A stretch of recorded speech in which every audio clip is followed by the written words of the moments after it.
Hi, I'm Brenda Rahm. I'm going to show you how to load the batting and the quilt top today. My backing is already loaded, it's pinned in, my tension is tight, I've got both rollers locked, and I've got my piece of batting. I've pre-cut it so that it is the same size or smaller than the backing. And I want to say a little bit about the batting. Did you know that there's a front and a back to batting? If you will take the batting and feel it on both sides, you'll notice that there are punch holes that you can feel, little bumps on the back. That's the back. The front is smoother, and you can visually see that there are needle punch holes in the front. On the back side, you can see the little bumps. So just a tip. It doesn't probably really matter very much, but I like to put the back down. You're lining your batting up.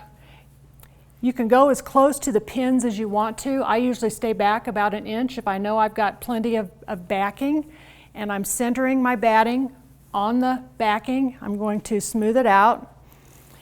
And the next thing I'm going to do is I'm going to be basting from the left to the right all the way across. But I want this line to be completely straight because I'm going to use that line of thread to line up my quilt top. When I lay it on here, I'm going to come right up to those threads.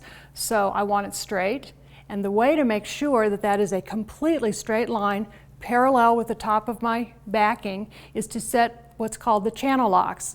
Now your Innova will come with the basic channel locks. They're a manual lock, and I'm going to go set it so that I can only track from left to right.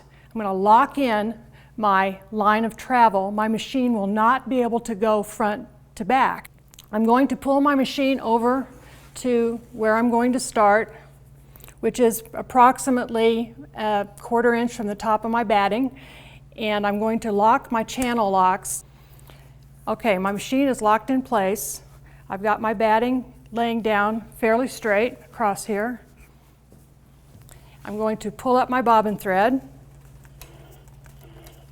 Now I'm going to baste across the top of my batting, about a quarter of an inch down. I'm going to change the setting on the front of my lightning stitch screen so that I'm stitching only 3 stitches per inch. I'm going to cut my thread, and I'm going to release the channel locks so that I can free the machine to move in all directions. Now what I've created here is a perfectly straight line all the way across the top of the quilt. I'm going to use that thread line as a guide for laying my top right up next to the thread so that I know that it's on there perfectly straight. So I have a quilt top. I have the center marked with just the fold on this particular piece of fabric. Take your quilt top edge and line it up with the thread guide that you just created when you basted in your batting. And I'm lining up the center of my quilt top with the center of the leader edge, which is marked with the black mark. And I'm coming right up to my thread guide, and I know now that my quilt top is in here straight. I like to baste my quilt tops in so that my stitching is less than a quarter of an inch from this top edge. That way, when I put on my binding, I won't have to pull that basting out if I don't want to.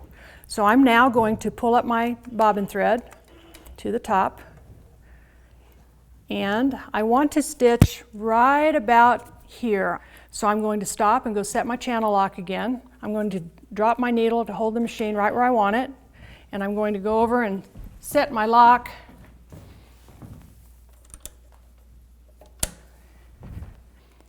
My stitch length is still 3 stitches per inch because I haven't changed it, so I'm still basting. I'm holding on to my threads with my left hand until I get going. And you can see that my stitches are just a little more than 1/8 of an inch from the edge, and I am completely straight. So this quilt top is basted in. It's ready to go, and I'm excited about it because it's perfectly straight and I know it. To learn more about Innova, visit the Innova booth at a quilt show near you and learn why Innova is built to quilt.